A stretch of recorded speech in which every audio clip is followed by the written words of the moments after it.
Uh, Teacher down there. Charging the car one more time. Get a better view here. I like that vertical line thing. There we go. That's better. And some rocks. It's good. Now, I want to talk about rocks. Right. I did me, there we go. That's good. We got some concrete going on here. Lots of little rocks. Got some river rock down in there.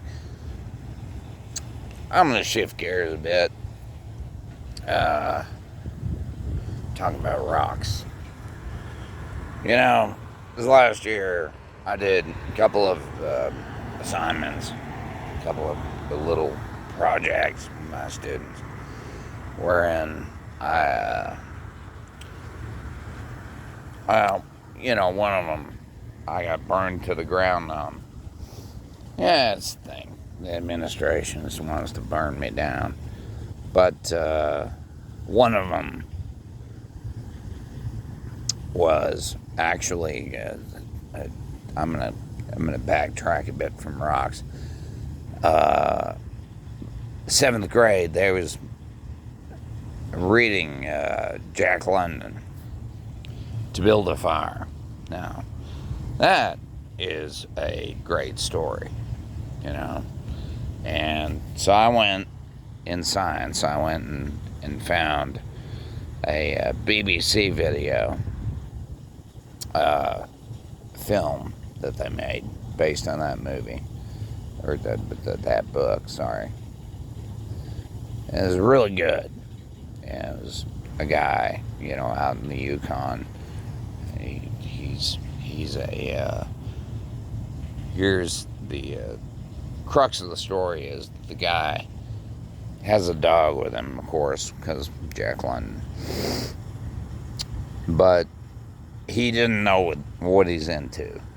And he's hiking across the Yukon, and it's 75 below zero. Now,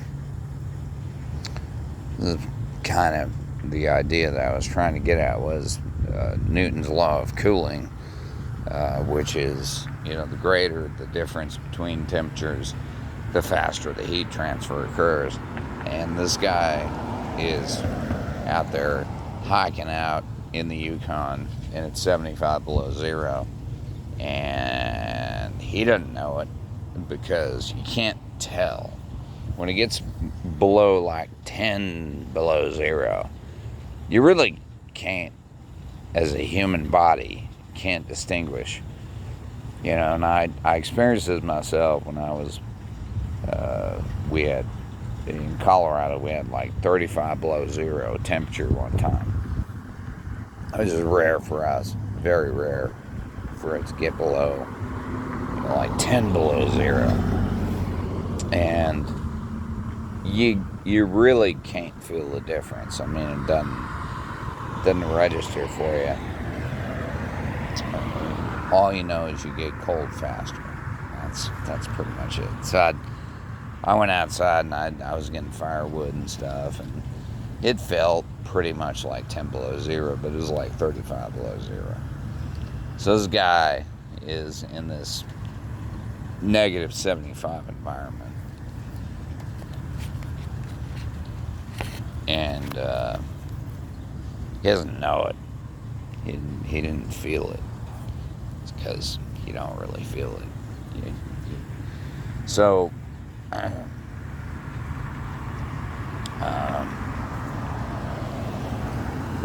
what I was getting at is that our life experiences are very subjective type things.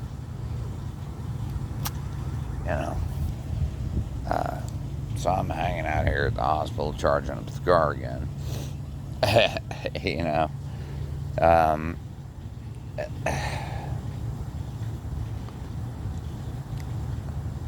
think, I don't know.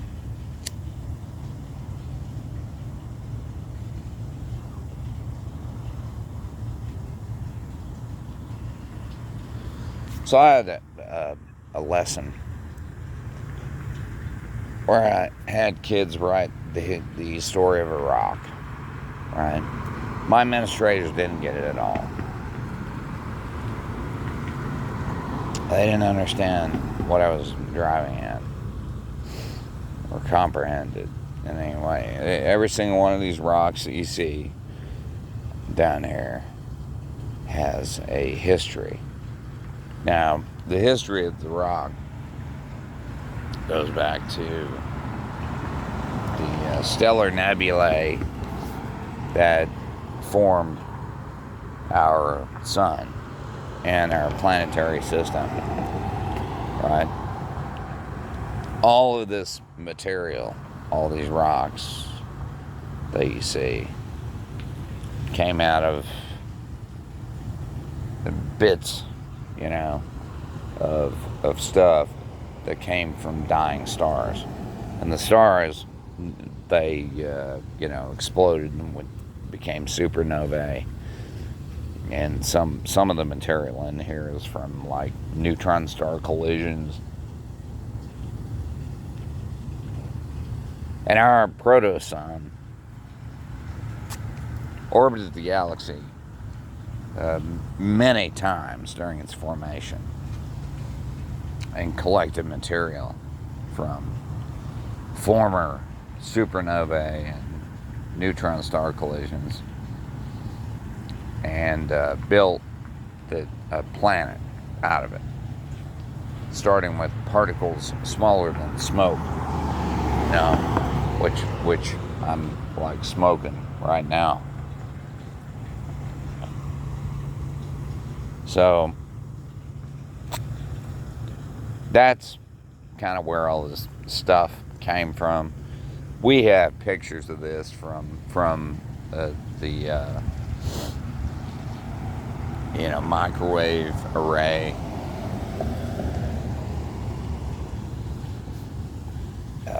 We have pictures of stellar formations and planetary formations and all these things from microwave telescopes. And we can see, formations happening of young stars and protoplanets and all that. And it's breathtaking to look at, really.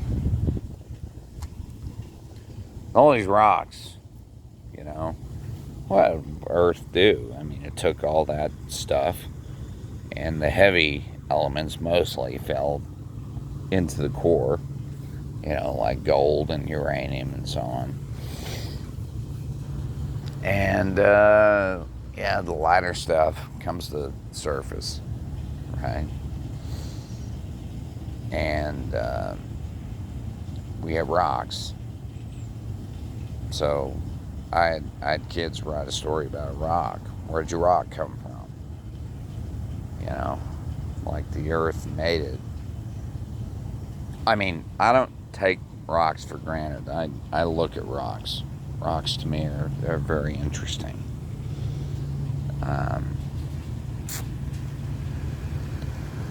Because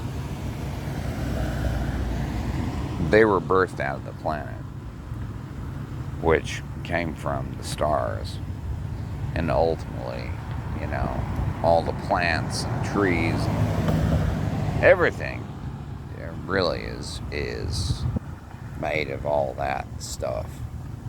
So,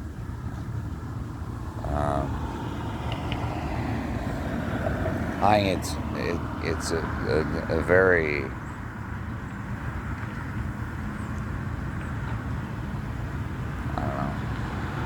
I don't know what the word is. It's a philosophical activity to sit back and think about where did all this stuff come from.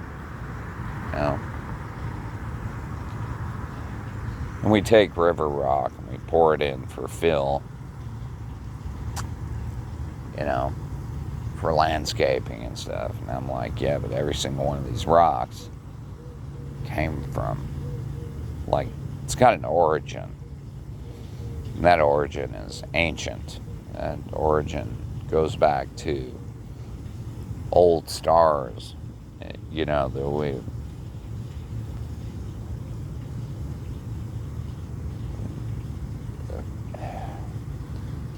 our planetary system orbited the galaxy for millions and millions of years, collecting material, you know. And that's why we have things like gold and we have things like uranium. And so, I mean, it's whatever got trapped in the cooling crust of the planet. And most of it didn't. Most of it went into the center. Most of it is why we have, you know, plate tectonics. We have heat inside the planet because this radioactive material, these heavy elements, they all kind of crunch down in the middle because they're more massive. Gravity pulled them in. And on the surface we have this crust of things, rocks, bits. We have some ore that we can extract things out of. Anyway, I don't know. Teacher Dan, I guess, signing out. Well, not signing out just yet. So I gave my students an assignment to write a story about a rock. Here's a rock. Tell me where it came from. My administration people busted my nuts on that.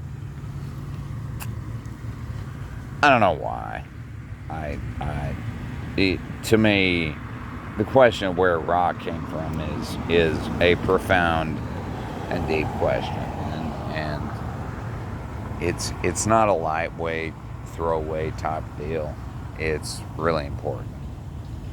Where did this rock come from? You know, where? Like, how did it get here?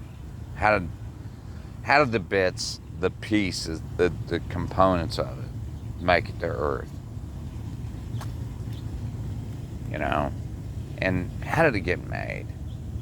And you go back to the 1700s and learn about James Hutton. He pretty much invented geology. I mean, he did. All on his own, mind you. You know, you can argue about that with Curie and Einstein, and whether, you know, to what extent, you know, some external influence, a wife or a spouse or whatever. No, James Hutton did it all on his own. Figured out rocks. Yeah, he didn't know about stars. I mean, that it came later. It was Annie Jump Cannon and you know, Cecilia Payne figured that out. But no, James Hutton figured out rocks. You know, and you got to put all these pieces together to get down to kind of why are we here? I think that's an important question. Why are we here? How did we get here? How did our stuff happen? Like, why do we have all the things we got? Anyway, that's Teacher Dan signing off.